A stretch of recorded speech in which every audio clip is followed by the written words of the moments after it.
وأشهد أن لا إله إلا الله وحده لا شريك له وأشهد أن محمدا عبده ورسوله أرسله بالحق بشيرا ونذيرا وداعيا إلى الله بإذنه وسراجا منيرا أما بعد فقد قال الله سبحانه وتعالى في كلامه المجيد والفرقان الحميد. أعوذ بالله من الشيطان الرجيم. بسم الله الرحمن الرحيم. وأقيموا الصلاة وآتوا الزكاة وما تقدموا لأنفسكم من خير تجدوه عند الله إن الله بما تعملون بصير. وقال سبحانه وتعالى في موضع آخر وأقيموا الصلاة وآتوا الزكاة وأطيعوا الرسول لعلكم ترحمون. وقال سبحانه وتعالى في موضع آخر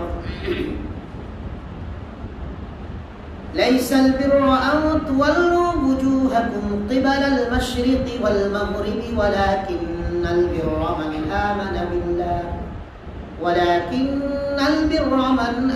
بالله واليوم الآخر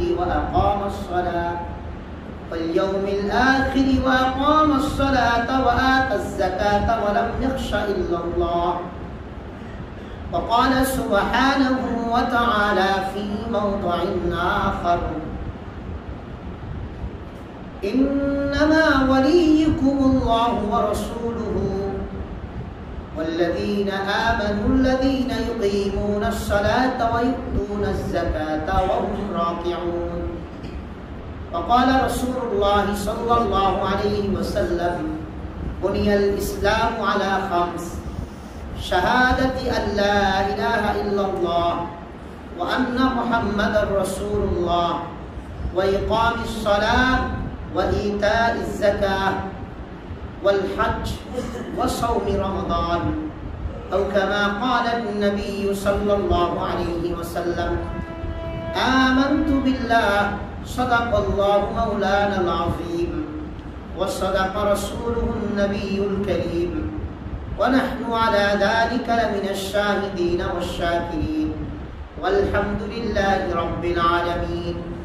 اللهم صل على محمد وعلى آل محمد كما صليت على إبراهيم وعلى آل إبراهيم إنك حميد مجيد.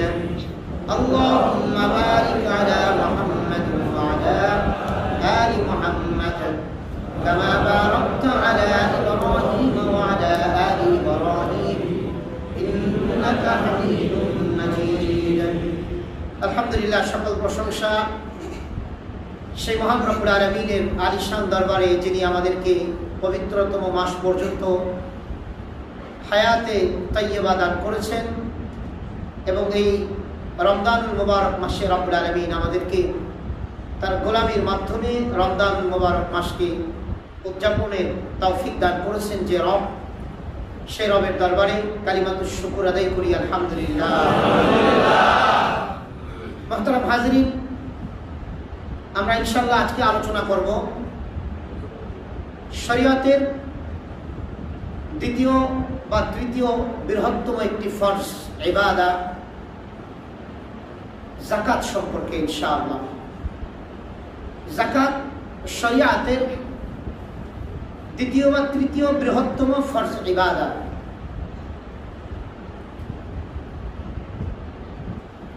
আমরা বারবার আলোচনা করেছি একটি বিষয়,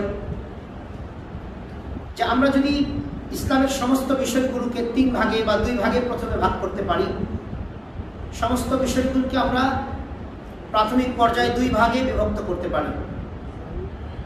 ইসলামের যত বিষয় আছে, হয়তো এটা শরীর দ্বারা সম্পাদিত হবে, না হয় অর্থের দ্বারা সম্পাদিত হবে।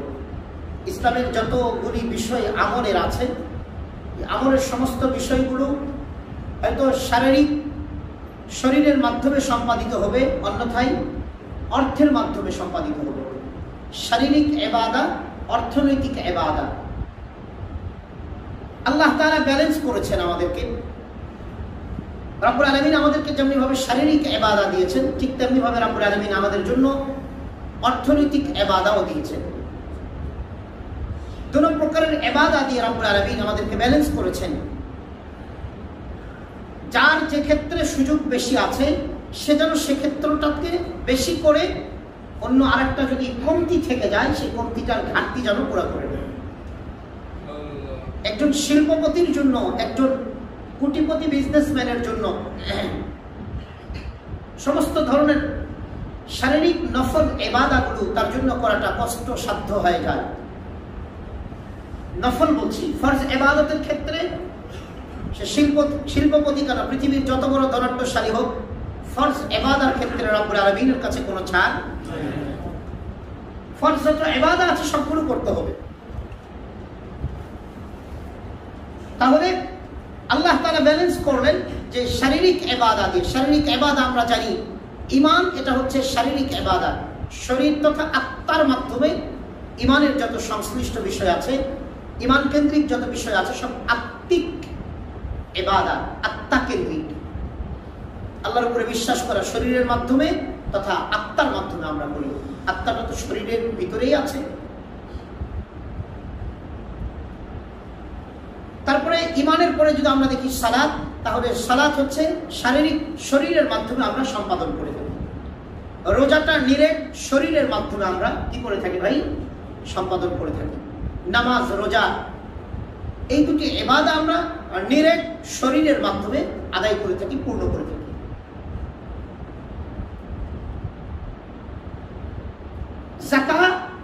যাকাত হচ্ছে পরিপূর্ণ অর্থনৈতিক ইবাদত। যাকাত পরিপূর্ণ কোন ইবাদত ভাই? অর্থনৈতিক ইবাদত। এই অর্থনৈতিক ইবাদতের মধ্যে আল্লাহ তাআলা যাকাতকে ফরজ করেছেন। তারপরে হজ অর্ধেক অর্থনৈতিক, অর্ধেক শারীরিক। হজের অর্ধেক অর্থনৈতিক, অর্ধেক শারীরিক। শরীরও লাগে, অর্থও লাগে, শরীরও লাগে, অর্থ লাগে, হজ সম্পাদন করবে রব্বুল আলামিন। তাহলে একটি ইবাদত আত্মা কেন্দ্রিক করেছেন, বাকি দুটি শারীরিকের মাধ্যমে সম্পাদন করা যায়, বাকি দুটি অর্থের মাধ্যমে সম্পাদন করা যায়। তাহলে আল্লাহ তাআলা ব্যালেন্স করে দিলেন যে যার যে ব্যাপারে তৌফিক বেশি সে ব্যাপারে ফরজগুলি ঠিক রেখে বাকি নফলগুলি সে ব্যাপারে তোমরা কি করবে? বেশি বেশি করে আমল করার চেষ্টা করবে। একজন হতদরিদ্র ব্যক্তি, একজন গরিব মানুষ, তার পক্ষে অর্থনৈতিক ইবাদত, যাকাত তো তার উপরে ফরজই না, নফল অর্থনৈতিক ইবাদত করাটাও অনেক বেশি পরিমাণে তার পক্ষে সম্ভব নয়। প্রত্যেক গরিবের জন্য নফল ইবাদত যাকাত আছে। যাকাত মানে সাদাকা।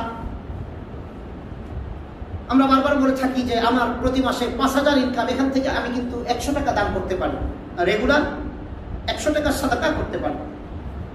আর এটা আপনাদেরকে বলে দেই, যদি অর্থের মধ্যে ক্রম বৃদ্ধি চান, যদি কারো অর্থের মধ্যে ক্রম বৃদ্ধি চান, অর্থনীতি আমার অর্থটা বেড়ে যায়, তাহলে প্রতি মাসে যে ইনকাম করেন এই ইনকাম থেকে নির্ধারিত একটা অংশ আমরা ফিক্সড করে দিচ্ছি না। কারণ অনেকের ইনকাম এমন আছে যে ইনকামের মাধ্যমে তার সংসারই চলে না, বাড়তি অনেক কিছু করতে হয়, বাড়তি ঋণ নিতে হয়, বাড়তি বিভিন্ন রকমের পেরেশানি হয়। তারপরেও আমরা যাদের সংসার চলে যায়, সংসার চলার পথে কিছু উদ্বৃত্ত থাকে, আমরা তাদেরকে বলবো।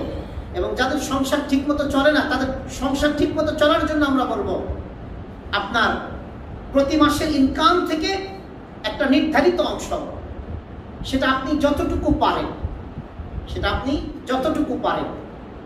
যাকাত তো আল্লাহ তাআলা একটা অল্প পরিমাণের ফরজ করে দিয়েছেন। 40 ভাগের কয় ভাগ? 40 ভাগের 1 ভাগ। 40 টাকার 1 টাকা। ভাই যার কাছে 40 টাকা আছে, 1 টাকা কি তিনি দিতে পারেন না? দিতে পারেন, কিন্তু মানসিকভাবে আমরা প্রস্তুত না, আমরা আমাদের মনকে বুঝাইতে পারি না। অথচ রব্বুল আলামিন কোরআনে বারবার বলেছেন এই কথাগুলো আনফিকু মিম্মা রাযাকনাকুম, আমার রাস্তায় দান করো, তুমি আমার রাস্তায় ব্যয় করো। তাহলে সম্মানিত ভাই, যাকাত কাকে বলে? আবিধানিকভাবে যাকাত শব্দের শাব্দিক অর্থ হচ্ছে আত-তাহারা, আন-নামা, আল-বারাকা, আল-মাদাহ, পবিত্রতা। যাকাতের অর্থ আসে পবিত্রতা। যাকাত দিলে আল্লাহ তাআলা আপনার মালকে অন্যের হক থেকে পবিত্র করে দেন।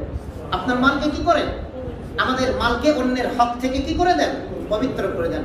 কারণ যখনই যাকাত ফরজ হয়ে যায় তখন আমার মালের সাথে অন্যের গরিবের মালের মিশ্রণ হয়ে যায়। গরিবের মালের কি হয়ে যায়?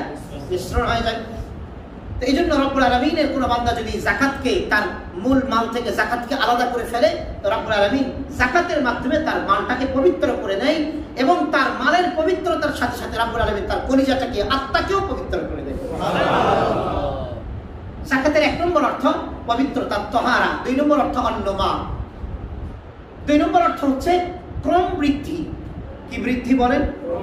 ক্রম বৃদ্ধি। তথা আপনি যদি যাকাত দেন, আমরা যদি যাকাত দেই, তো ইনশাআল্লাহ আমাদের সেই যাকাত দেওয়া যে অর্থের মাধ্যমে, যে অর্থ থেকে আমরা যাকাতকে আলাদা করলাম, সেই মূল অর্থের মধ্যে রব্বুল আলামিন বারাকা দান করে দিবেন। 3 নম্বর অর্থ হচ্ছে বারাকা, বরকত বৃদ্ধি। আল্লাহ বরকত দিয়ে দিবেন যাকাত দেওয়ার মাধ্যমে, বান্দার মালের আল্লাহ বরকত দিয়ে দেন। 4 নম্বর মাদাহ, প্রশংসা। যাকাত আদায়কারীদের রব্বুল আলামিন দুনিয়া আখিরাতের প্রশংসার পাত্র বানিয়ে দিবেন। যাকাতের আবিধানিক অর্থ আমরা পেলাম 4টি। সেটা হচ্ছে আল বারাকা, ওয়ান নুমা, আত-তাহারা, আন-নুমা, আল বারাকা, আল মাদাহ। পবিত্রতা, ক্রম বৃদ্ধি, বারাকা এবং প্রশংসা। যাকাতের আবিধানিক অর্থ হচ্ছে, যাকাতের পারিভাষিক অর্থ হচ্ছে যে নেশাব পরিমাণের মালের মালিকের মাল থেকে নির্দিষ্ট অংশ নির্দিষ্ট ব্যক্তিবর্গের নির্দিষ্ট খাতে ব্যয় করার নাম হচ্ছে যাকাত। অর্থাৎ যে ব্যক্তিগুলোর উপরে যাকাত ফরজ, সেই ব্যক্তিদের মালের নির্ধারিত অংশকে নির্ধারিত খাতে ব্যয় করার নামই হচ্ছে যাকাত, পারিভাষিকভাবে বলা হয়।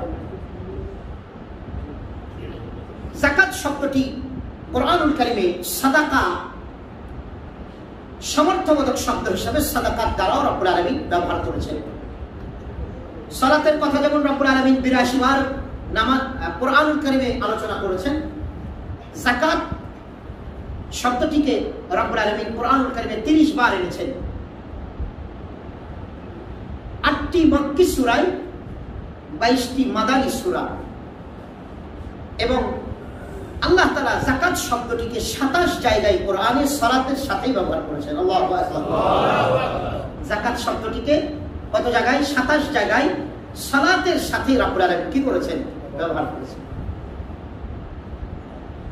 তো যাকাতের গুরুত্ব ইসলাম কি দেয়? ইসলাম যাকাত কাদের উপরে ফরজ করে, এই ব্যাপারে আগে একটু বলে নেই। কোন ব্যক্তির উপরে যাকাত ফরজ, অর্থাৎ যাকাত কাদেরকে দিতে হবে? যাকাত দেওয়ার জন্য বালেগ হতে হবে। যাকাত দেওয়ার জন্য 1 নম্বর মুসলিম হতে হবে। কি হতে হবে? মুসলিম। অমুসলিমের উপরে যাকাত ফরজ না। অমুসলিম ইসলামের কি বিধান পালন করবে না করবে এটা ইসলাম কিছু বলে দেয় না। যাকাত 1 নম্বর ফরজ হচ্ছে মুসলমানের উপরে। নাম্বার 2, মুসলমান শুধু হলে হবে না, বালেগ হতে হবে। কি হতে হবে বলেন? বালেগ হতে হবে। বালেগ হতে হবে কেন? নাবালেগেরও তো কোটি টাকার সম্পদ থাকতে পারে। কিন্তু দেখেন রব্বুল আলামিন কত ইনসাফ করেছেন। নাবালেগ কোটিপতি হতে পারে, কিন্তু নাবালেগের অর্থটা ক্রম বৃদ্ধি, নাবালেগ করার মতো ক্ষমতা রাখে না। নাবালেগ ব্যবসা করার মতো ক্ষমতা রাখে? নাবালেগ নিজে তার মালকে হ্যান্ডেলিং করে মাল বৃদ্ধি করার মতো ক্ষমতা তার আছে? এই ক্যাপাসিটি তার নেই, আল্লাহ তাআলা তাকে দেন নেই এখনো। যার কারণে নাবালেগ তার কোটি টাকার সম্পদ থাকতে পারে, কিন্তু তার উপরে রব্বুল আলামিন যাকাতকে ফরজ করেন নাই। নাম্বার 3, সুস্থ মস্তিষ্কের হতে হবে। পাগল ছাগলের জন্য যাকাত ফরজ নয়। আবার বুঝেন, ভবের পাগল হওয়া যাবে না। কিন্তু কি পাগল? কতজন আমরা তো মানুষ পাগল ছাগল কই, তাকে যাকাত দিতাম না, এই জায়গায় এসে পাগল ছাগল হয়ে গেছে। তথা যাকে শরিয়া এবং যাকে জনগণ সবাই বলে পাগল, ও আসলেই পাগল। প্রকৃত পাগল যে কাপড় পরাও বোঝে না, যে কাপড় খোলাও বোঝে না, কথা কয় না, শীতও বোঝে না, ঠান্ডাও বোঝে না। এই জহির মার্কেটে একদিন বসা থাকতে দেখতাম, এখন আর দেখি না, আল্লাহ পাকি জানে এখনো আছে আপনাদের মহল্লার এই এলাকা। গোয়েন্দা টোয়েন্দা নয় তো আবার, মানে হবে না তো এরকম পাগল যে গরমও বোঝে না, শীতও বোঝে না, ঠান্ডাও বোঝে না, ও আগুনও বোঝে না, আপনার হচ্ছে পানিও বোঝে না, এইরকম অবস্থা হলে সে পাগল। তার ছিঁড়া না, কারণ তার ছিঁড়া না, কিছু কিছু জায়গায় তার ওদের এত স্ট্রং হয়ে যায়, অন্য মানুষের তার ছিঁড়ে যায়, কথা বোঝেন নাই? কিছু তার ছিঁড়া আছে যে তার এমন জায়গাতে এত স্ট্রং হয়ে গেছে, তার ছিঁড়ামির কারণে আরেকজনের তার নষ্ট হয়ে গেছে। এগুলো পারিবারিক সমস্যা বেশি আছে এরকম। তাহলে সুস্থ মস্তিষ্ক হতে হবে যাকাত ফরজ হওয়ার জন্য, পাগল হলে যাকাত ফরজ নয়। নাম্বার 4, নেশাব পরিমাণ মালের মালিক হতে হবে। তারপরে আমরা আলোচনা করি যাকাত কতটুকু মাল থাকলে যাকাত ফরজ, কতটুকু মাল থাকলে যাকাত ফরজ। আমরা এই বিষয়টা একটু ভালো করে শুনে নেব ইনশাআল্লাহ। ইসলামী শরিয়া বলে যদি কোনো ব্যক্তির কাছে 7.5 ভরি স্বর্ণ বা তার উপরে থাকে, নাম্বার 1 নম্বর মূলনীতি, ব্যক্তি বলছি, ব্যক্তি ব্যক্তি ব্যক্তি ইসলাম প্রতিটি ব্যক্তিকে আলাদা করে দেন। ইসলাম প্রতিটি ব্যক্তিকে কি করেন বলেন, আবার বলেন, ইসলাম প্রতিটি ব্যক্তিকে আলাদা করে দেন। এটা এই জন্য দুনিয়াতেও আলাদা, কবরেও আলাদা, আখিরাতেও আলাদা।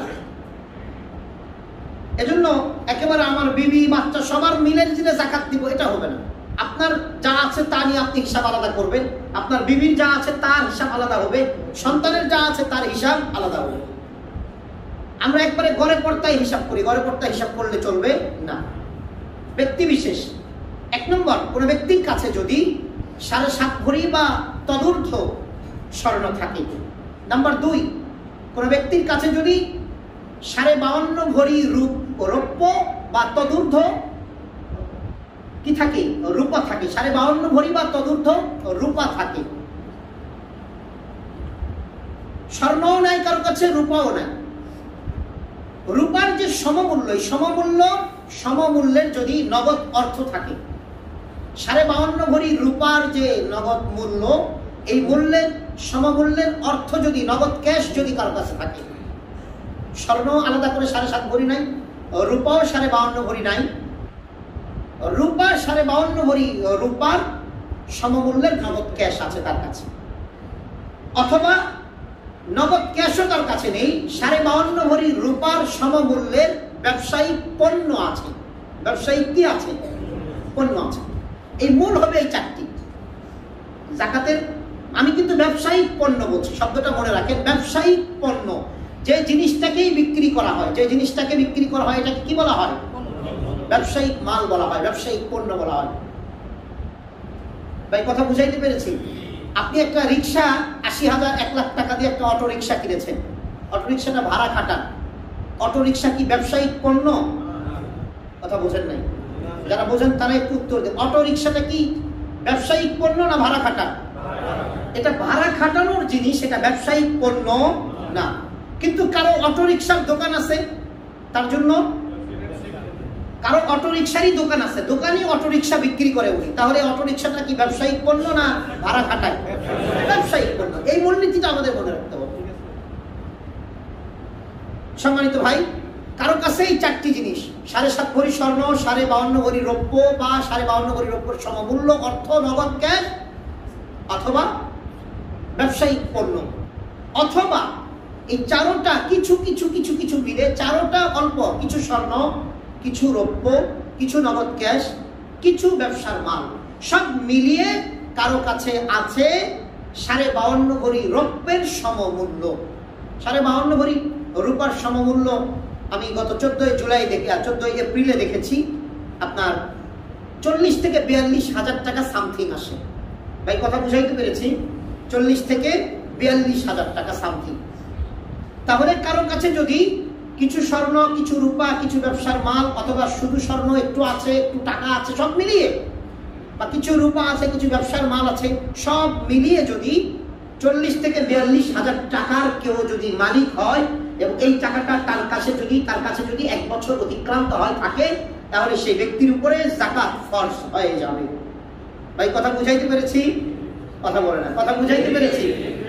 রিক্সাওয়ালা উনি ভিক্ষুক, ওনার কাছে কেউ টাকা পায় না, তবে ওনার কাছে 50,000 টাকা আছে, উনি সুদে লাগাই রাখছে, এক জায়গায় ব্যাংকে জমা রাখছে। এই ভিক্ষুকের উপর যাকাত ফরজ না যাকাত খেতে পারবে? কথা বোঝেন নাই? কথা বলতে হবে। আপনারা কথা বললে আমি বুঝি যে না আপনারা কথা বুঝতেছেন। একজন ভিক্ষুক, তার ঋণ নাই, হাজারো ভিক্ষুক আছে ঋণ নাই। ভিক্ষুক তার পার্সোনালি কোনো ঋণ নাই কারো কাছে, কোনো ব্যক্তি তার কাছে টাকা পায় না, কিন্তু এই ভিক্ষুকের 42,000 টাকা ব্যাংকে জমা আছে, অথবা ভিক্ষুক কারো কাছে 42,000 টাকা পায়। এই ভিক্ষুকের উপর যাকাত ফরজ না যাকাত খেতে পারবে সে? কথা বুঝাইতে পেরেছি? পরিষ্কার মাসালা। এই জন্য আমাদের এগুলো খেয়াল রাখতে হবে। অনেক ভাই কয় হুজুর, আমাকে এক ভাই বলছিল যে হুজুর আমার একটা মানে ভাগিনী বা ভাতিজির কথা বলছেন, যে আমার একটা ভাতিজি আছে হুজুর, একবারে অসহায়। আমি বললাম কি অসহায়? বলতেছে যে ওনার স্বামী ওনাকে তালাক দিয়ে দিছে, তো ওনাকে আমি যাকাত দিতে পারবো কিনা। দুটা বাচ্চা নিয়ে উনি খুব কষ্ট করে থাকে, ওনার 1 লাখ টাকা ব্যাংকে আছে, ওখান থেকে কিছু আসে আর আমিও কিছু দিই, এখন যাকাত দিতে ওনাকে পারবো কিনা। আমি বললাম লা হাওলা ওয়ালা কুওয়াতা ইল্লা বিল্লাহ। ওনার 1 লাখ টাকা ব্যাংকে আছে, উনি তো যাকাত দিবে, উনি আবার যাকাত কি খেতে পারবে? এই মানুষ কি যাকাত খেতে পারবে না যাকাত দিতে হবে তাকে? যাকাত দিতে হবে তাকে। তাহলে আমাদের এই মূলনীতিগুলো বুঝতে হবে। আমরা ভেজাল পাকায় ফেলি, মাসালা নিজেরা বুঝি না, নিজে আবার পরে মনে যেমনি চাই এমনি মাসালা বানায়নি, মনে যেমনি চাই এমনি মাসালা বানায়নি। গত কয়েকদিন আগে এক মহিলার বাসায় আসতে, আল্লাহু আকবার, কত মাসালা মানুষ জানে, আবার কোরআন শরীফও হাতে নিয়ে আসতে। আল্লাহর বান্দা 10 বছর আগে তার স্বামী তাকে 3 কথা বলে দিচ্ছে, 10 বছর আগে, এখনো স্বামী সংসার করছে। সে আমাকে কোরআন শরীফের তরজমা বলছে, হুজুর এই যে সূরাতুত তালাকের এই তরজমা তো আছে এখানে। আমি বারবার স্বামীকে বলছি আসো আমরা তাওবা করলে হয়ে যাবে, তাওবা করলে হয়ে যাবে। আমি বললাম পড়েন কোরআন শরীফ তরজমা, কোরআন শরীফ নিয়ে আসছে বলে বললাম পড়েন তরজমাগুলো পড়েন। তরজমা পড়লেন, আমি বললাম এখানে কি লিখছে? এভাবে লিখছে। হুজুর আমি এই তরজমাটা পড়ে আমি বলছি। আমি বললাম লা হাওলা ওয়ালা কুওয়াতা ইল্লা বিল্লাহ। এই তরজমাটা আল্লাহ এখানে কোরআন শরীফে এখানে বলেছে, কেউ যদি কাউকে 1 তালাক দেয়, 1 তালাকের কথা, 1 তালাকের কথা, 3 তালাক দিলে কি আর সে ঘরে থাকতে পারবে? না সে তার বিবি থাকবে? না কোনোভাবে তার কাছে কোনো সুযোগ আছে? যদি কেউ ইচ্ছাকৃতভাবে 3 তালাক দেয়।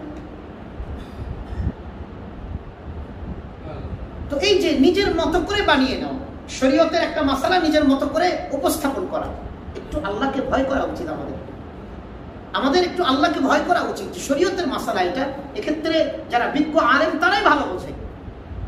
বিজ্ঞ আলেমদের বিপরীত মত দিবেন তো আল্লাহর রাসূল এবং আল্লাহ তাআলার পরিভাষায় যারা সত্যকে মিথ্যার সাথে মিলিয়ে ফেলবে, মিথ্যাকে সত্যের সাথে মিলিয়ে ফেলবে, এবং যারা একটা হালালকে হারাম করে ফেলবে, হারামকে হালাল করে ফেলবে, তাদের ঠিকানা সোজা জাহান্নাম। এই জন্য আমাদের উচিত যে শরীয়তের ব্যাপারে আমরা যারা অজ্ঞ জানি না বা অর্ধেক জানি, কোনোভাবে আমাদের মাথা ঘামানো, জবান বন্ধ রাখা, বলে দেওয়া যে ভাই যারা বিশেষজ্ঞ তাদের সাথে কথা বলবেন।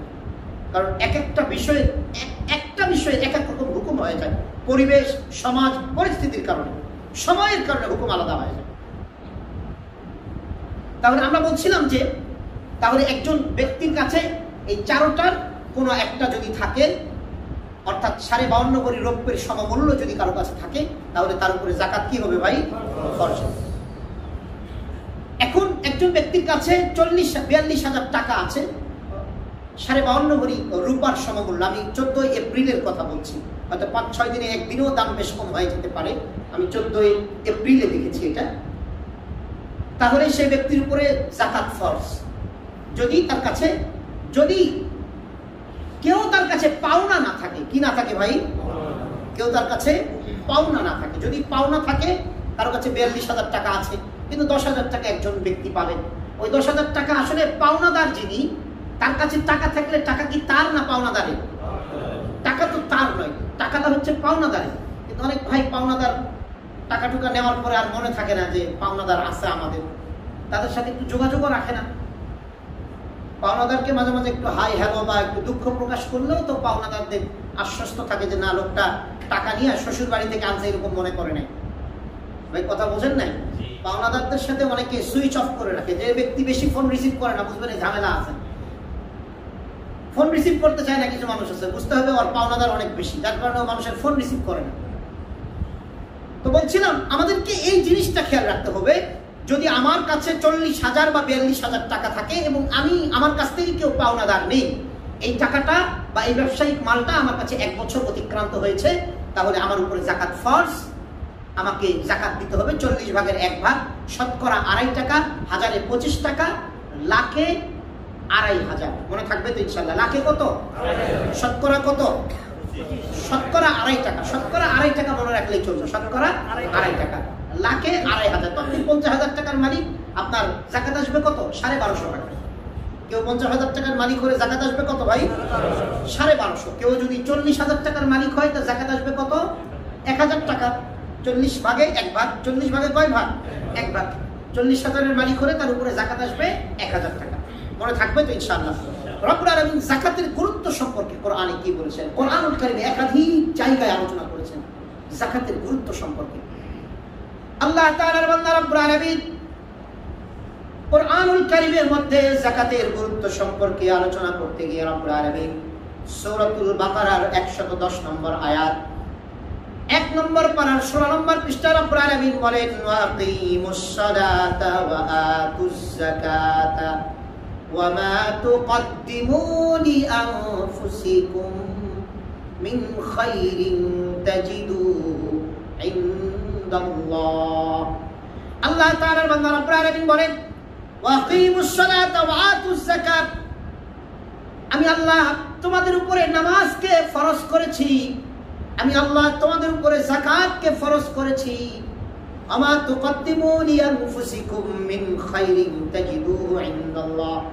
আর রব্বুল আলামিন বলেন, ও বান্দা, তোমরা যদি যাকাত এবং সালাতকে ঠিকমতো আদায় করে আমি আল্লাহ আমার কাছে পাঠিয়ে দাও, তোমাদের নিজেদের জন্যই তুমি পাঠালে, আর বান্দা যা কিছু তুমি আমি আল্লাহ আমার কাছে পাঠালে যথাযথভাবে আমি আল্লাহ আমার কাছে তুমি সেটি পেয়ে যাবে। তাজিদুহু ইনদাল্লাহ, তোমার আল্লাহর কাছে তুমি উত্তম রূপে আরো পাবে। আল্লাহ তাআলার বান্দা রব্বুল আলামিন কোরআনুল কারীমের মধ্যে আলোচনা করেছেন, বান্দা সালাত এবং যাকাত এ দুটিকে পালন করলে এবং রাসূলের যদি ইতাআত করো বান্দা, তাহলে আমি আল্লাহ তোমাদের উপরে রহমত নাযিল করব। আল্লাহ তাআলার বান্দা রব্বুল আলামিন এই আলোচনাটুকু করতে গিয়ে সূরাতুন নূরের 55 নম্বর আয়াত, 18 নম্বর পারার 16 নম্বর পৃষ্ঠা রব্বুল আলামিন বলেন, ওয়াকিমুস সালাতা ওয়া আতুজ যাকাতা ওয়া আতিউর রাসূলা লাআল্লাকুম তুরহামুন। রব্বুল আলামিন বলেন, ও বান্দা, আমি আল্লাহ তোমাদের উপরে সালাতকে, নামাজকে ফরজ করেছি এবং আমি আল্লাহ তোমাদের উপরে যাকাতকে ফরজ করেছি। ওয়া আতিউর রাসূলা লাআল্লাকুম তুরহামুন, এবং রাসূলের ইতাআত যারা করবে আশা করি আমি আল্লাহ আমার পক্ষ থেকে তাদের উপরে রহমত নাযিল করা হবে। লাআল্লাকুম তুরহামুন। আল্লাহ তাআলার বান্দা রব্বুল আলামিন কোরআনুল কারীমের একাধিক জায়গায় আলোচনা করেছেন। রব্বুল আলামিন পুণ্যশীলদের আলোচনা করতে গিয়ে রব্বুল আলামিন কোরআনুল কারীমের পুণ্যশীল যারা নেককার, যারা পুণ্যবান, তাদের গুণাবলী আলোচনা করতে গিয়ে রব্বুল আলামিন যাকাতের আলোচনা করেছেন। রব্বুল আলামিন নেককার আর পুণ্যশীলদের বিশদ একটি আলোচনা করেছেন সূরাতুল বাকারার 177 নম্বর আয়াতে। 2 নম্বর পারার 5 নম্বর পৃষ্ঠা রব্বুল আলামিন বলেন, লাইসাল বিররা আন তুওয়াল্লু ওয়ুজুহাকুম কিবালাল মাশরিকি ওয়াল মাগরিবি ওয়ালাকিন্নাল বিররা মান আমানা বিল্লাহি ওয়াল ইয়াউমিল আখির। আল্লাহ তাআলা রব্বুল আলামিন বলেন, শুধু পুণ্য শুধু এটাই নয়, নেকির কাজ শুধু এটাই নয় যে তোমরা পূর্ব পশ্চিমে মুখ ফিরাবে, ওয়ালাকিন্নাল বিররা মান আমানা বিল্লাহি ওয়াল ইয়াউমিল আখির।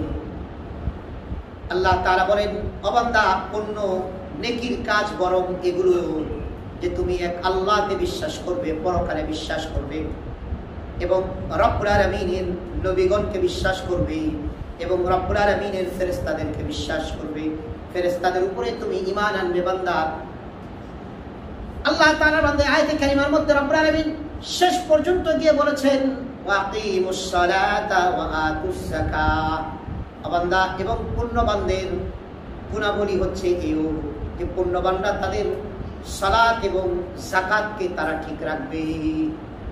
আল্লাহ তাআলা বান্দা রব্বুল আলামিন সুন্দর করে বলতে গিয়ে রব্বুল আলামিন মুমিনের বন্ধু কারা হবে, মুমিনের প্রকৃত বন্ধু কারা হবে, এদের আলোচনা করতে গিয়ে রব্বুল আলামিন সালাত এবং যাকাতের কথা টেনেছেন। রব্বুল আলামিন সালাত এবং যাকাতের আলোচনা করেছেন। রব্বুল আলামিন বলছেন সূরাতুল মাইদার 55 নম্বর আয়াত, 6 নম্বর পারার 17 নম্বর পৃষ্ঠা রব্বুল আলামিন বলেন, ইন্নামা ওয়ালিয়ুকুমুল্লাহু ওয়া রাসূলুহু ওয়াল্লাযীনা আমানু আল্লাযীনা ইউকিমুনাস সালাতা ওয়া ইউতুনাজ যাকাতা ওয়া হুম রাকিউন। রব্বুল আলামিন বলেন ইন্নামা ওয়ালিয়ুকুমুল্লাহু আল্লাযীনা আমানু, আল্লাহ তাআলা বলেন নিশ্চয় মুমিনদের বন্ধু হচ্ছেন আল্লাহ। মুমিনদের এক নম্বর বন্ধু কে? আল্লাহ। রব্বুল আলামিন বলেন মুমিনদের এক নম্বর বন্ধু আল্লাহ। এজন্য এই হৃদয়ে এক নম্বর ভালোবাসার জায়গা কার জন্য রাখতে হবে? আল্লাহ। 2 নম্বর ভালোবাসার জায়গা কার জন্য রাখতে হবে? 3 নম্বর ভালোবাসার জায়গা কার জন্য রাখতে হবে? জিহাদের জন্য। কার জন্য? আর যারা বলেন কার জন্য? সূরাতুত তাওবার 24 নম্বর আয়াতে রব্বুল আলামিন এই তিনটি একসাথে বলেছেন। আল্লাহ তাআলার বান্দা এই আয়াতে কারিমার মধ্যে রব্বুল আলামিন বলেছেন মুমিনদের বন্ধু হবে মুমিন, মুমিনদের বন্ধু হবে মুমিন। 1 নম্বর মুমিনের বন্ধু হবে রব, 2 নম্বর মুমিনের বন্ধু হবে রাসূল, 3 নম্বর মুমিনের বন্ধু হবে মুমিন। মুমিনের বন্ধু কোনো মুশরিক হতে পারে না, মুমিনের বন্ধু কোনো মুনাফিক হতে পারে না, মুমিনের বন্ধু কোনো কাফের হতে পারে না। আর যে মুমিন প্রকৃতভাবে কোনো মুশরিক বা কাফেরের সাথে বন্ধুত্ব স্থাপন করেছে সে কখনো মুমিন হতে পারে না। কোন মুমিন যদি প্রকৃতভাবেই কোনো মুশরিক আর কাফেরের সাথে বন্ধুত্ব করে, সে যে কারণেই হোক কোনো মুমিন যদি প্রকৃতভাবে কোনো মুশরিক বা কাফেরের সাথে বন্ধুত্ব স্থাপন করে, রব্বুল আলামিন সূরাতুল মাইদার মধ্যে বলেছেন ওয়া ইয়াতাওয়াল্লাহুম মিনকুম ফাইন্নাহু মিনহুম, যে ব্যক্তি ইহুদি নাসারা বা কাফের মুশরিকদের সাথে বন্ধুত্ব স্থাপন করবে, রব্বুল আলামিন বলেন সে তাদের ওই দলভুক্ত হয়ে যাবে। এই আয়াতে কারিমার মধ্যে রব্বুল আলামিন তারপরে বলছেন ওয়াকিমুস সালাতা ওয়া আতুজ যাকাত। মুমিনের বন্ধু হবে মুমিন, মুমিনের বন্ধু হবে 1 নম্বর রব্বুল আলামিন, 2 নম্বর রাসূল, মুমিনের বন্ধু হবে 3 নম্বর মুমিন। আর এই সমস্ত মুমিনের পরিচয় কি জানো? মুমিন কাকে বলে? রব্বুল আলামিন বলছেন ওয়াকামুস সালাতা ওয়া আতুজ যাকাত ওয়ালাম ওয়ারকাউ মা'আর রাকিঈন, ওয়াকিমুস সালাতা ওয়া আতুজ যাকাতা ওয়ারকাউ মা'আর রাকিঈন। আল্লাহ তাআলা পরিষ্কার করে বলে দিলেন মুমিন সালাত কায়েম করবে, মুমিন যাকাত আদায় করবে এবং মুমিন হবে বিনয়ী। মুমিনের আরেকটি গুণ কি হবে? বিনয়ী। বিনয়ী কি বলেন? বিনয়ী। মুমিনের গুণ হবে বিনয়ী। মুমিন অহমিকা নিয়ে চলবে না, মুমিন অহংকার করবে না, মুমিন নিজে কখনো এটা বুঝবে না আমি যা বুঝি আমার বুঝটাই চূড়ান্ত, আমার বুঝের উপরে দুনিয়ার আর কারো কোনো বুঝ নাই। আছে না নাই? এরকম আছে না নাই? হাজারো আছে। ক্ষমতার দাপটে, প্রভাবের দাপটে, অর্থের দাপটে বিভিন্ন রকম ভাবে তিনি একটু আল্লাহ তাআলা তাকে কোন এক দিক দিয়ে কি করেছেন? বড় করে দিয়েছেন। তিনি মনে করে যে তার চেয়ে বুঝমানার ব্যক্তি দুনিয়াতে। রব্বুল আলামিন বলছেন যারা এটা মনে করে তারা অহংকারী। ওয়ারকাউ মা'আর রাকিঈন। আর রব্বুল আলামিন বলছেন মুমিনের আরেকটি বিশেষ গুণ হবে শুধু সালাত কায়েম করবে এমন নয়, মুমিন শুধু যাকাত কায়েম করবে, যাকাত আদায় করবে এমন নয়। মুমিনের আরেকটি বিশেষ গুণ হবে মুমিন কখনো অহংকারী হবে না। মুমিন সদা সর্বদা রব্বুল আলামিনের জন্য নিজেকে অন্য মানুষের সামনে ছোট বানিয়ে রাখবে। আর যে আল্লাহর জন্য নিজেকে ছোট করে রাখবে, আল্লাহর হাবিব বলেন মান তাওয়াযা লিল্লাহ রাফাআহুল্লাহ, যে ব্যক্তি আল্লাহর জন্য নিজেকে ছোট করে রাখে আমি আল্লাহ তাকে উচ্চ মর্যাদার উচ্চ আসনে আমি আল্লাহ তাকে সমাসীন করে দেই। আল্লাহ তাআলা বান্দারা প্রাণে আয়াতে কারিমার মধ্যে মুমিনের গুণাবলী আলোচনা করেছেন। মুমিনের বন্ধু কারা হবে আলোচনার পরে মুমিনের গুণাবলী আলোচনা করতে গিয়ে 3টি কথা বলেছেন। আল্লাহ তাআলার বান্দা আমরা যদি রব্বুল আলামিনের কোরআনের দিকে দৃষ্টি দেই, যেখানে রব্বুল আলামিন কোরআনুল কারীমের মধ্যে যেখানে মুমিন তথা মসজিদ কারা আবাদ করবে, মসজিদ কারা বানাবে, মসজিদ কারা আবাদ করবে, তাদের ব্যাপারে যেখানে আলোচনা করেছেন রব্বুল আলামিন সেখানেও সালাত এবং যাকাতের আলোচনা করেছেন। তথা মসজিদ আবাদকারীদের সালাত এবং যাকাত এই দুটি গুণ যদি না থাকে তাহলে তারা কখনো মসজিদ আবাদ করতে পারে না। আল্লাহ তাআলা আমাদের রব্বুল আলামিন কথাটি বলেছেন সূরাতুত তাওবার 18 নম্বর আয়াত 10 নম্বর পারার 8 নম্বর পৃষ্ঠা। রব্বুল আলামিন বলেন, ইন্নামা ইয়ামুরু মাসাজিদাল্লাহি মান আমানা বিল্লাহি ওয়াল ইয়াউমিল আখির ওয়া আকামাস সালাতা ওয়া আতাজ যাকাতা ওয়া লাম ইয়াখশা ইল্লাল্লাহ ফাআসা উলাইকা আন ইয়াকুনু মিনাল মুহতাদিন। আল্লাহ তাআলা আমাদের রব্বুল আলামিন বলেন, মসজিদ কারা আবাদ করবে শোনো, মসজিদের কমিটির গুণ কি হবে শোনো, মসজিদ আবাদকারীদের গুণ কি হবে শোনো।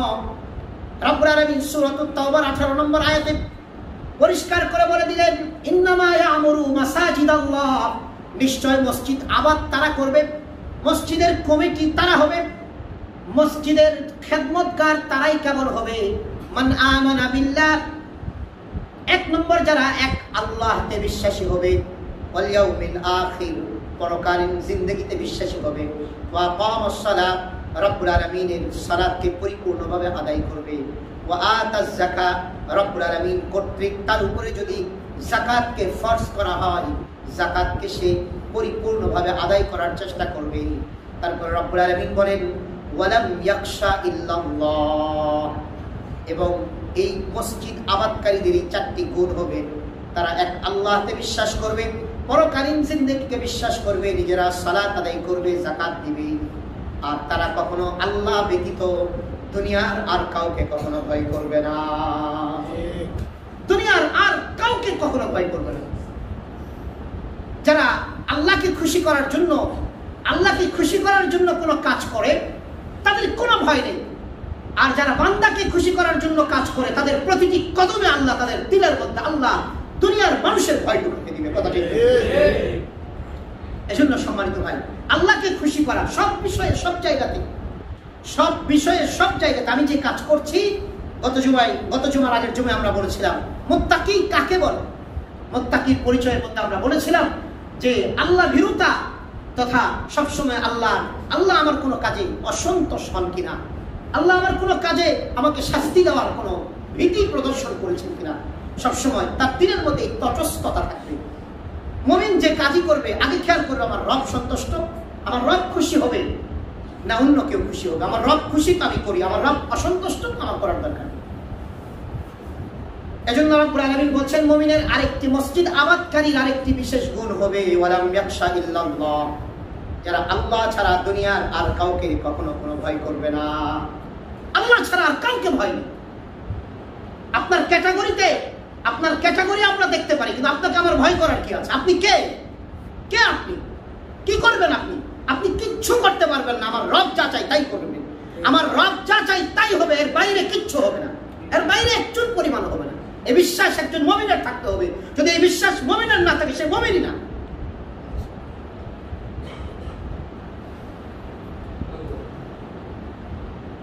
আল্লাহ তাআলার বান্দার জন্য আল্লাহর যারা উলামায়ে কেরাম, যারা হক্কানি আলেম, যারা পীর আউলিয়া বুজুর্গ, যারা এক আল্লাহকে ভয় করে, তাদের দুনিয়ার কোনো কিছুতে পরোয়া নেই, দুনিয়ার কোনো কিছুতে ভয় নেই।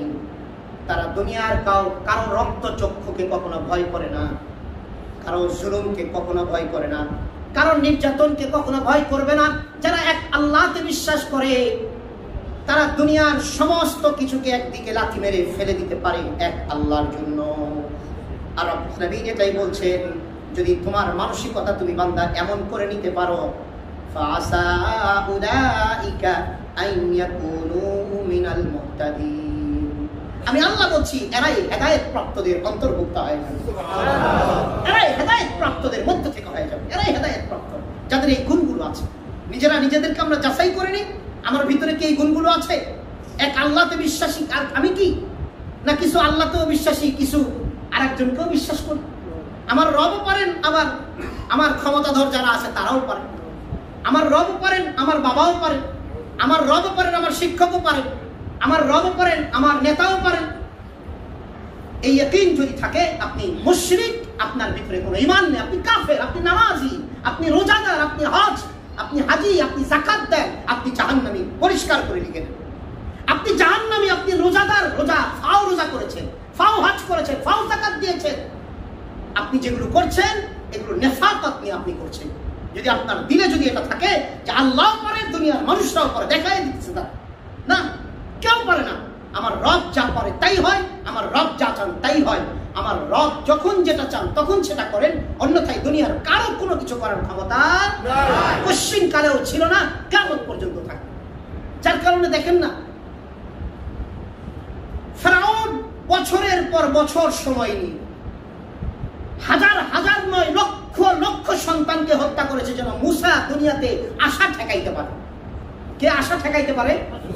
যেন মুসা দুনিয়াতে না আসে। ফেরাউনের গণকরা বলেছিল এমন একটা সন্তান এই পৃথিবীতে আবির্ভাব হবে যে আপনার মসনদ দিয়ে টানা হেঁচড়া করবে, আপনার ক্ষমতার মসনদ দিয়ে কি করবে? টানা হেঁচড়া করবে, আপনাকে এক ধাক্কা দিয়ে ক্ষমতা থেকে নামিয়ে দিবে। দুনিয়াদারদের সবচেয়ে ভয় হচ্ছে ক্ষমতার ভয়, ক্ষমতা হারাবার ভয় দুনিয়াদারদের। আল্লাহ ওয়ালাদের কোনো ক্ষমতার ভয় না, ক্ষমতা হারাবার কোনো ভয় নাই। কারণ দুনিয়ার কোনো কিছু নিয়ে তারা ক্ষমতা করে না। তারা যা কিছু করে আল্লাহর মহব্বতে করে, আল্লাহর ভালোবাসায় করে, আল্লাহর প্রেমে পড়ে করে। কথা ঠিক না? আল্লাহর প্রেমে করে। যেটাই করছি, যেটাই বলছি, আল্লাহর জন্য করার চেষ্টা করছে। আল্লাহ ওয়ালাদের কাজ হবে এটা। সম্মানিত হয়, আমাদের কি সে আল্লাহ ওয়ালা হতে হবে? আল্লাহকে, একজন রবকে খুশি করা অনেক সহজ। বান্দাকে খুশি করতে চায় না, জীবন দুনিয়া আখিরাত সব বরবাদ হয়ে যায়। থানভী রহমতুল্লাহ একটা ঘটনা লিখছেন, মনে হয় কোনোদিন বলা হয়নি আপনাদেরকে। আজীব এক ঘটনা, যে বান্দাকে খুশি করতে যদি বান্দা চায়, জীবনেও পারবে না, জীবনেও পারবে না। বান্দাকে খুশি কোনোদিন আপনি করতে পারবেন না। কারণ রাসূল বলছেন ইল্লা তুরাব, ওকে যদি কবরে দিয়ে কবরের মাটি যখন ওর মুখে দিবা, তখন ওর দুনিয়ার আশা কেবল শেষ হবে, দুনিয়ার আশা কেবল শেষ হবে। অন্যথায় কবরের মাটি মুখে পড়ার পর্যন্ত কোনো বান্দার দুনিয়ার আশার কোনো শেষ নেই। আপনি কাকে খুশি করবেন দুনিয়া? থানভী রহমতুল্লাহ লিখছেন, আর বাবা, ছেলে আর মা, স্বামী স্ত্রী আর সন্তান, তিনজন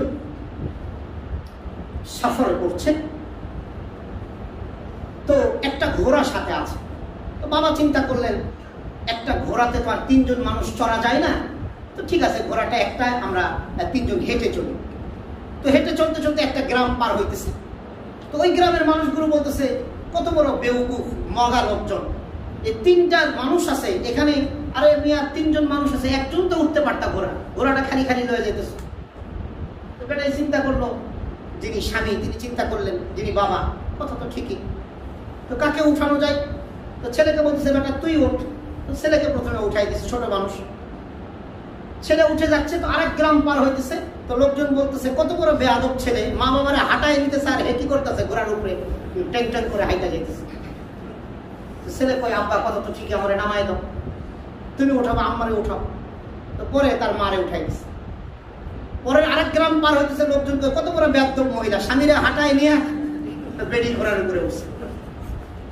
একটু গ্রাম পার হবে, বেটাকে কি করা যায়? মহিলা কয়, এটা তো লজ্জার ব্যাপার, তো তুমি উঠো, আমি নিচে হেঁটে যাই। ওই লোক উঠছে, মালিকে মানে স্বামী উঠছে, আরেক গ্রাম হেঁটে যাচ্ছে। তো লোকজন কয়, কত বড় বেয়াদব লোক, ছোট একটা বাচ্চারে হাঁটায় নিতেছে, বউরেও হাঁটায় নিতেছে। তো লোক চিন্তা করলো, আল্লাহ কোনো পদ্ধতি তো বাদ রাখলাম না, এখন কি করা যেতে পারে, মানুষ তো খুশি হয় না। তো পরে বাপ্পুতে পরামর্শ করে, বেটা কি করা যায়? কয়, আব্বা এক কাজ করি। কয়, কি কাজ? কয়, ঘোড়া উল্টা করে চার হাত পা ঘোড়ার বাঁধেন, বাইদা বাঁশ একটা ঢুকাই দিয়ে আপনি এক কাঁধে ঘোড়ার লোন, আমি এক কাঁধে নিই। এতক্ষণ আমরা ঘোড়ার উপরে উঠছি, কেউ খুশি হয় না, তা এখন এভাবে কি? তো পরে এরকম ভাবে ঘোড়ারে কাঁধের বাপার ছেলে ঘোড়ারে কাঁধে নিয়ে যাইতেছে। যাইতে যাইতে এক গ্রাম থেকে আরেক গ্রাম, সাঁকো আসছে। সাঁকো চিনেন? বরিশালের ভাইরা ভালো চিনবেন। সাঁকো চিনেন না? পুল গ্রামে যে একটা বাঁশ দিয়া, দুটা বাঁশ দিয়া কি করে? বাঙালির বাঁশ বিভিন্ন জায়গায় কাজে লাগে। সুবহানাল্লাহ, বাঁশ প্রেমী বাঙালি আমরা। মানুষটারে, মুর্দা মানুষটারে শোয়াইয়া এটার উপরেও বাঁশ দেয়। সাঁকো পার হইতেছে, তো ঘোড়া কাঁধে লয়ে সাঁকো পার হইতেছে। এখন ঘোড়া সাঁকোর উপর উঠা পানির মধ্যে তাকায় দেখে আর একটা ঘোড়া, এবং এখন খেয়াল করছে হায় হায় আমার এরকম আমার ঠ্যাং নিচে থাকার কথা উপরে কেন, তারা পরে এমন যেন ঝাটকানি দিছে ওই সাঁকো ভাঙ্গা ভঙ্গা ঘোড়া সহ বাপ্পুতে সব করে গেছে। বাবাই ওই ঘোড়া তো ভাইসা চলে গেছে, বাবা উঠা কয় যে যত পদ্ধতি গ্রহণ করলাম কোন পদ্ধতিতেই মানুষকে খুশি করতে পারলাম না, শেষ পর্যন্ত আমার ঘোড়াটাও হারাইল। সম্মানিত ভাই, মানুষকে খুশি করতে যায় না, আল্লাহর কসম করে বলছি যাদেরকে আপনি খুশি করার জন্য যা কিছু করছেন কিয়ামতের দিন আল্লাহ বলবে ওদের কাছ থেকে পাওনা বুঝিয়ে দেন। তারাই তো গোমরা, তারাই তো পথভ্রষ্ট, তারাই তো আজকে পথ হারা, আপনাকে কিভাবে পথ দেখাবে তারা? যদি কোনো পথ হারার পিছনে আপনি চলেন তো কিভাবে পথ দেখাবে তারা? আর আল্লাহ বলছেন কিয়ামতের দিন তোমার ইমামের সাথেই তোমাকে ডাকা হবে। তুমি আজকে যাকে লিডার মানছো, যাকে ইমাম মানছো, যাকে নেতা মানছো, তার সাথেই তোমাকে ডাকা হবে। সূরা বনী ইসরাঈলের ৭১ নম্বর আয়াতে আল্লাহ এটাই বলছেন, ইয়াউমা নাদউ কুল্লা উনাসিম বিইমামিহিম, আমি প্রতিটি ব্যক্তিকে কিয়ামতের দিন তার ইমামের সাথে, তার নেতার সাথে ডাকবো। তার ইমামের সাথে, তার নেতার সাথে। আপনি যদি পরিপূর্ণ আনুগত্য আপনার ইমামকে করেন, এই ইমামের সাথেই ডাকা হবে। আর আপনি যদি শুধু নামাজ আর যাকাতের ব্যাপারে এই ইমামকে আনুগত্য করেন, বাকি ব্যক্তি, পরিবার, সমাজ, রাষ্ট্র সব বিষয়ে আপনার অন্য ইমাম মানে সেই ইমামের সাথে আল্লাহ আপনাকে ডাকবেন। ডিসাইড আপনি করবেন, সিদ্ধান্ত আপনি নেবেন আপনি কাকে ইমাম মানবেন। পরিপূর্ণ ব্যক্তি, পরিবার, সমাজ, রাষ্ট্র, জীবনের প্রতিটি অধ্যায়ে, প্রতিটি সেক্টরে, প্রতিটি সাবজেক্টে আপনি কাকে ফলো করবেন? কোরআন সুন্নাহকে যারা ফলো করে তাদেরকে, না অন্য কাউকে? যদি আপনি অন্য কাউকে ফলো করেন তাদের সাথেই কিয়ামতের দিন উঠবেন। আর যদি কোরআন সুন্নাহকে যারা ফলো করে, হযরত হক্কানি উলামায়ে কেরাম, তাদেরকে যদি ফলো করেন, তো আশা করি আল্লাহ তাআলা যে বলছেন আমি প্রত্যেককেই তার ইমামের সাথে ডাকবো, সে যাকে ফলো করে তার সাথে ডাকবো। তো যদি উলামায়ে কেরামকে ফলো করেন, উলামায়ে কেরামকে সামনে রাখেন কোরআন হাদিসকে বোঝার ব্যাপারে, বাস তাহলে ইনশাআল্লাহ এই উলামায়ে কেরামদের সাথে আপনাকে আল্লাহ ডাকবেন। উলামায়ে কেরামকে বাদ দিয়ে কিছু হবে না। আল্লাহ কি বলছেন? তোমাকে তোমার ইমামের সাথে ডাকা হবে।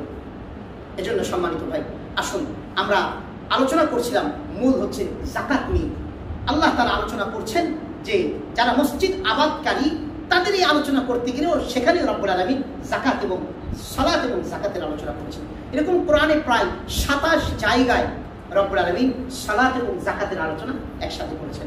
সম্মানিত ভাই, আল্লাহ তাআলা দ্বীনের একনিষ্ঠতার ব্যাপারে আলোচনা করতে গিয়েও রব্বুল আলামিন সালাত এবং যাকাতের কথা বলেছেন। সূরাতুল বায়িনার ৫ নম্বর আয়াতে আল্লাহ বলেছেন, হুনাফা ওয়া মা উমিরু ইল্লা লিয়াবুদুল্লাহা মুখলিসিনা লাহুদ-দ্বীন হুনাফা ওয়া ইয়াকিমুস সালাহ ওয়া ইউতুজ যাকাত ওয়া যালিকা দীনুল কাইয়্যিমা। আল্লাহ বলেছেন আমি আল্লাহ এছাড়া তো তোমাদেরকে কোনো নির্দেশ করি নাই যে যখন তোমরা কোনো ইবাদত করবে আমি আল্লাহ আমার জন্যই করবে। ইবাদত হবে কার জন্য? আল্লাহ।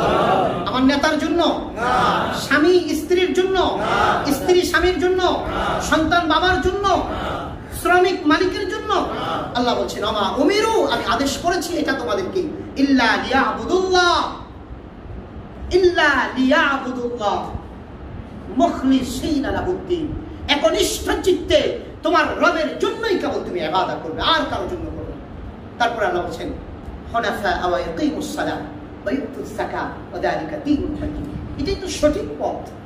এবং সালাত কায়েম করবে, যাকাত আদায় করবে, যালিকা দীনুল কাইয়্যিমা, আর এটাই হচ্ছে একনিষ্ঠ সঠিক ধর্ম। সম্মানিত ভাই, এজন্য আসুন আমাদের শারীরিক ইবাদত যেমনি ভাবে আমাদের ফরজ, অর্থনৈতিক ইবাদতও রব্বুল আলামিন ফরজ করেছেন।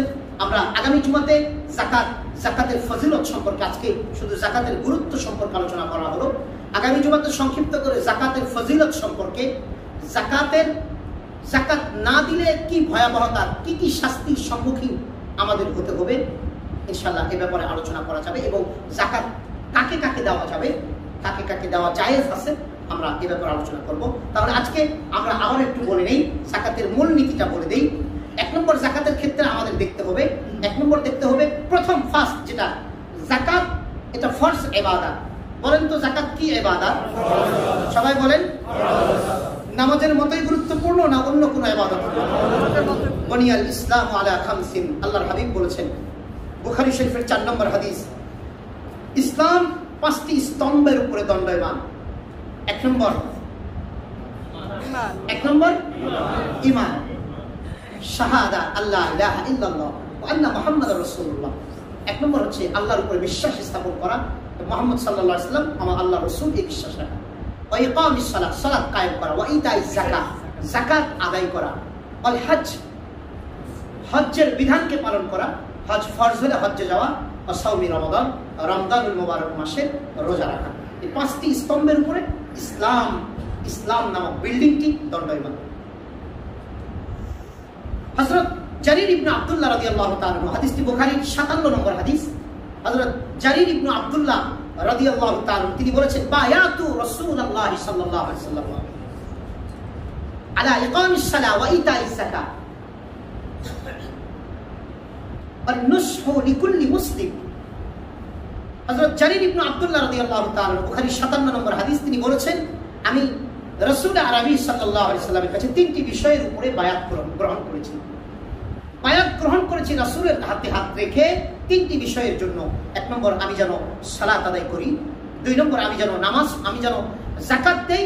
তিন নম্বর, লিকুল্লি নুসহি মুসলিম, যে আমি যেন প্রত্যেক মুসলিমের জন্য, আমি মুসলমানের জন্য কল্যাণকামী হই। মুসলমানের কি হই ভাই? কথা কয় না, সবাই বলি মুসলমানের কল্যাণকামিতা। কোন জালেম যদি মুসলমান হয়, এই জন্য রাসূল বলেছেন, তোমরা জালেমেরও হাত ধরো, মজলুমেরও হাত ধরো। সাহাবী বললেন, ইয়া রাসূলুল্লাহ, মজলুমের তোমরা জালেমেরও সাহায্য করো, মুসলিমেরও সাহায্য করো। সাহাবায়ে কেরাম বললেন, ইয়া রাসূলুল্লাহ, মজলুমের সাহায্য করব এটা তো বুঝলাম, কিন্তু জালেমের সাহায্য আমরা কিভাবে করব? জালেম তো জুলুমই করছে, ও তো অন্যায় করছে, ও তো মানুষের সাথে বেয়াদবি করছে, মানুষকে কষ্ট দিচ্ছে, ওরকে সাহায্য করব কিভাবে? রাসূলুল্লাহ সাল্লাল্লাহু আলাইহি ওয়াসাল্লাম বলেছেন, জালেমের হাত ধরে ফেলাটা এটাই তাকে বড় সাহায্য করা। কেননা সে আজকে একজন মানুষকে হত্যা করেছে, সে আজকে একজন মানুষকে জুলুম করছে। আজকে যদি তোমরা সকলে মিলে তার হাত ধরো, তো কালকে সে দুইজন মানুষকে আর হত্যা করতে পারবে না, বা দুইজন মানুষকে জুলুম করতে পারবে না। এজন্য জালেমকে সাহায্য করো মানে জালেমকে জুলুম করা থেকে তার হাত ধরে ফেলো, তাকে বাধা দাও যে কোনো ভাবে তোমার সামর্থ্যের ভিতরে। আর মজলুমকে সাহায্য করো, মজলুম তো এমনি মজলুম। লিকুল্লি নুসহি মুসলিম, জারির ইবনে আব্দুল্লাহ বললেন যে আমি রাসূল আরবি সাল্লাল্লাহু আলাইহি ওয়াসাল্লামের কাছে বায়াত গ্রহণ করেছি সালাত কায়েম করার ব্যাপারে, যাকাত দেওয়ার ব্যাপারে, এবং প্রত্যেক মুসলমানের কল্যাণকামিতার ব্যাপারে, প্রত্যেক মুসলমানের কল্যাণকামিতার ব্যাপারে। এজন্য সমাজে যদি কোনো জালেম থাকে, আমাদের সাধ্য অনুযায়ী আমরা জালেমদেরকে বোঝাবো, আমরা জালেমদের হাত ধরার চেষ্টা করবো সাধ্য অনুযায়ী। সাধ্যের বাইরে কাউকে কিছু বলা হয় নাই ভাই, বুঝাইতে পারছি? সাধ্যের বাইরে কাউকে কিছু বলা হয় নাই। এজন্য আমরা সবসময় একটা দোয়া করব। এই দোয়াটা আমি করি, আপনাদেরকেও শেখাচ্ছি, যে আল্লাহ আমাকে জালেম বানায় না। বলেন, আল্লাহ আমাকে জালেম বানায় না, আল্লাহ আমাকে জালেমের সহযোগী বানায় না, এবং আল্লাহ আমাকে মাজলুমও বানায় না। মনে থাকবে তো ইনশাআল্লাহ? এটা বড় একটা দোয়া, বিশাল দোয়া, যে আল্লাহ আমাকে জালেম বানায় না, জালেমের সহযোগী বানায় না, এবং মাজলুমও বানায় না। মনে থাকবে তো ইনশাআল্লাহ? কারণ জালেম হওয়া জাহান্নামের জন্য যথেষ্ট, জালেমের সহযোগী হলেও তারা জাহান্নামী। আল্লাহ রাসূল তিরমিজির হাদিস, তিনি বলেছেন, যারা জালেম ব্যক্তির সহযোগী হবে, যারা জালেম নেতার সহযোগী হবে, যারা জালেম প্রভাবশালীর সহযোগী হবে, জালেম বড়লোকের সহযোগী হবে, আল্লাহ রাসূল সাল্লাল্লাহু আলাইহি ওয়াসাল্লাম বলেছেন, যে তিরমিজির হাদিস, তিনি বলেছেন, এই জালেমের সহযোগী যারা, বা জালেমের জুলুমকে প্রমোট যারা করে, জালেমের মিথ্যাকে যারা প্রচার করতে থাকে, রাসূল বলেছেন, তারা আমার উম্মাহ না, আমি রাসূল তাদের না। এবং হাউজে কাউসারে, কিয়ামতের দিন হাউজে কাউসারে তারা আমার থেকে হাউজে কাউসারের পানিও পান করতে পারবে না।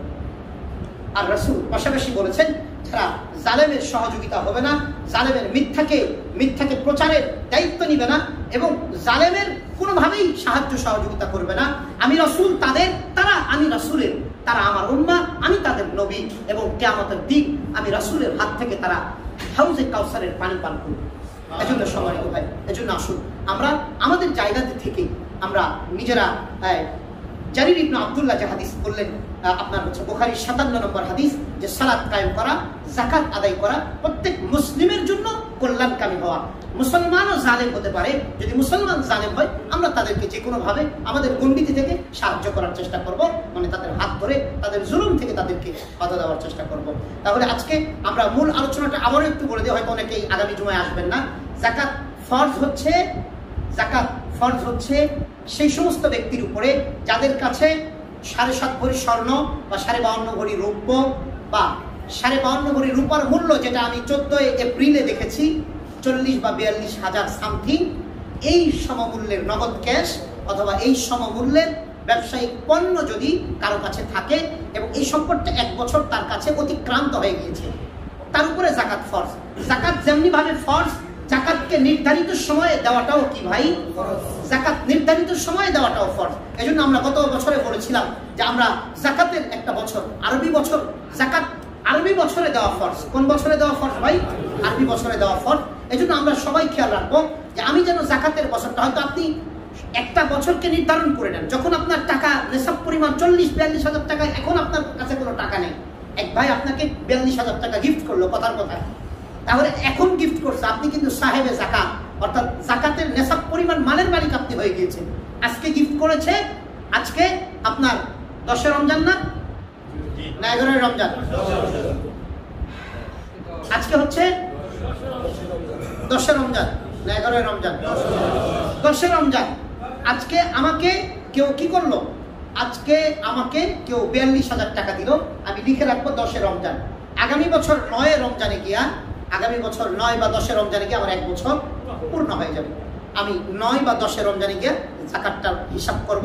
আজকে আমাকে 42 হাজার দিয়েছে, আগামী বছর যদি গিয়ে দেখি 1 বছরেও আমি মাঝখানে যা খরচ করছি, আসছে নিচে, সব মিলিয়ে আমার কাছে 42 হাজার টাকা, 40 হাজার টাকা, আগামী বছর রূপের মূল্য হিসাবে যদি দাম কমে আসে 30 হাজার, ওই 30 হাজার টাকা আমার কাছে আছে, আমার এই 10 তারিখে জাকাত ফরজ হয়ে গিয়েছে, আমি ওটার থেকে ক্যালকুলেট করে বের করবো জাকাত আমার এত টাকা এসেছে, ওই বের করে ওটা আল্লাহর বান্দাদেরকে, যাদের উপরে জাকাত খাওয়া ফরজ, তাদের, যাদের উপর জাকাতের হকদার যারা, তাদেরকে আমরা দিয়ে দিব।